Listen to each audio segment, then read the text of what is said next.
Like the video, subscribe to channel. Thanks. So JhunjhunWala, what will be your advice to the Robin Hood investors, the investors which in a sense have taken a birth in the pandemic crisis?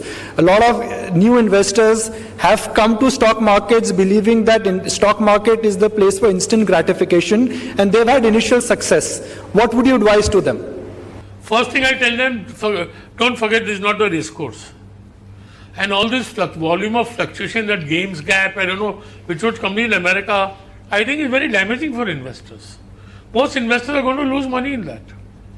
So I think for the place, if you get on debt 6% return, your target should to get 15 to 24% return on equity, right? And don't involve yourself in all this daily gambling, where stocks go by 40% and 50% every day. I think, and your life is about attitudes. So the mature attitude is to invest safely, give your money to experienced people to invest, to mutual funds, to fund managers, and expect a return which is reasonable.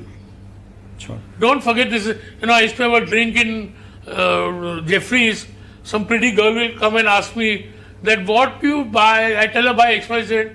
If you tell her, she'll ask me what return I'll get. I'll say it will double in 3 to 4 years. Only I give her the address of the Mahalakshmi race course. So the first thing is everything in life is about maturity. And don't go on scaling your bets. Sure.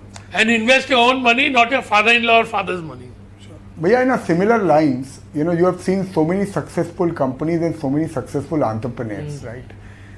And again, this is the economic conclave. A lot of entrepreneurs who are young, budding, have ambition, dream, are listening to you. What will be your advice to them for consistent wealth creation, some large wealth creation? What will be your message? See, first is you got to be in an industry which is growing. There has to be large opportunity. Sure. Right? Yeah. Second, I think corporate governance. Because, corporate governance is a very wide world.